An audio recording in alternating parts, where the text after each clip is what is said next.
Hello everyone, how are you today? Welcome back to Pacific Front channel. The F-15EX program is in trouble. Do you still remember Indonesia's plan to buy the F-15EX? Well, maybe we should reconsider this plan and find another alternative. Because according to some sources, the F-15EX or the Eagle II program might end much quicker than previously planned. And it will directly or indirectly affect Indonesia's ability to buy this fighter. What happened with the F-15EX and what's the implication of this development to Indonesia's fighter program? Let's find out in today's video. Taken from the Drive.com, officials within the US Air Force are examining options for cutting their F-15EX procurement. In its budget request for fiscal year 2023, the Air Force has reduced its expected overall F-15EX procurement from at least 144 to just 80 aircraft to replace the aging F-15CD and perhaps the F-15E, a 40% reduction from the original plan. If they do follow through on this new plan, the final Eagle II will be purchased in fiscal year 2024. A suggestion that the US Air Force might be looking at trimming the overall number of the F-15EX came late last month, with two sources with knowledge of the matter had confirmed that the Secretary of the US Air Force had tasked the Service Budget Corps to consider canceling the F-15EX. In the short term, however, the F-15EX is safe. The fiscal year 2023 budget request calls for the F-35A procurement to be trimmed back to just 33 aircraft as opposed to 48 in fiscal year 2022. In the same time, they will double the procurement of the F-15EX from 12 to 24 aircraft in the same time period. But according to the sources, the Eagle II procurement numbers will be ramped up in the short term before ending prematurely in favor of buying more F-35A in the more capable and deeply updated Block 4 configuration. This plan would concentrate on replacing the F-15CD as fast as possible over a period of 5 years, after which focus will return to the F-35A. At this point, it's worth noting that the reduction in the number of aircraft is currently just a proposal. The US Congress would have to approve it as part of the larger defense budgeting process, and reducing the numbers from the planned 144 aircraft to just 80 will almost certainly face stiff opposition, not only from Congress, but also from supporters of the program within the Air Force and the Pentagon, as well as industry, in this case Boeing. So what are the implications for the Indonesian Air Force if that really happens? The first one, of course, the price per unit of the Eagle II will be much higher.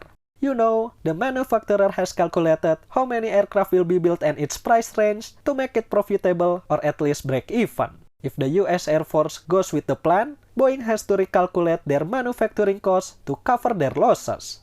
Moreover, the US Air Force is the only user of this variant so far, and I'm afraid the small population of this variant has the potential to make it difficult for Indonesia to obtain spare parts. The F-15EX or the F-15ID for the Indonesian Air Force designation has parts and components made specifically for this variant. If the production of the aircraft is reduced, the production of these specific components will be scaled back as well. And just like the aircraft itself, the manufacturers of these components must recalculate their manufacturing costs. Inevitably, Indonesia must spend a lot more out of our pocket to buy the same number of aircraft, stretching our defense budget even more. It is true that the USDACA has approved a possible procurement of up to 36 F-15EX, but I don't think we can and will buy all of it. It will be too expensive for us. I bet one squadron of 16 aircraft or maybe just 11 to replace all the Sukhoi is more likely. Will this number be enough to become an effective capability for the Indonesian Air Force to defend an airspace as big as Indonesia? I don't think so. In my opinion, what Indonesia should do right now is just let go of the F-15ID plan. I think it's not worth the time and energy to wait for an uncertain plan like this. It is better for us to look for another alternative or focus on something that is already in hand. Rationally speaking, putting our resources to a more concrete plan like the Rafale is the best choice out there.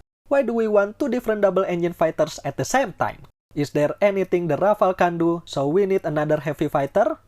I know there is no such thing as a perfect fighter, but most of the time, one type of fighter, especially the 4.5th generation one, can almost do anything it is tasked to. So in my opinion, there is no reason for us to buy two different double-engine fighter at once. Even though at the end, the US is not gonna reduce its order and we somehow managed to buy 42 Rafale and 36 F-15ID, the complexity to operate both aircraft will be immense. Both aircraft need different infrastructure, both need different parts, both need different training, and so on. Also, don't forget, Indonesia is still committed to the KF-21 program and has pledged to buy around 50 aircraft in the next decade. And this too is a double-engine fighter. I cannot imagine how complex it will be and how much it will cost for the Indonesian Air Force to operate this aircraft in the future. I understand that the chance of getting the F-15ID is something that we don't wanna miss. A sweet offer like this probably won't happen again in the future. If we haven't signed the Rafale deal, I will also support it though, really. However, we have to look at the reality we are facing right now. The US Congress hasn't approved this proposal yet, and their decision can take months or maybe years to make before we know if we can or cannot buy this fighter. Are we going to wait that long for an uncertain ending? We have to remind ourselves that time is not the privilege we have right now. Everyone in the region has ramped up their defense posture, and the threat we face right now is becoming real. In summary, the US plan to reduce their Eagle 2 production needs to be taken seriously by the Indonesian Air Force and the Ministry of Defense. If the US stick to the original plan, that's great. But if it's the other way around, we might want another solution to our fighter needs. Reduce numbers means increase price of the aircraft, so we will need to spend more to get the same number of aircraft, stretching our defense budget even more. Even if we are still gonna buy it, operating it is a different story. At some point in the future, we will have 3 different double-engine aircraft, and I don't think we can afford to operate those fighters at the same time. The threat to our sovereignty is more complex, but our forces must be as efficient and flexible as possible to tackle everything that we might face. So, before it's too late, I think we better reconsider our plan to buy the F-15ID, because the last thing we want to see is this fighter become a hangar queen, right? What do you think? What should we do about it? Let me know in the comment section below.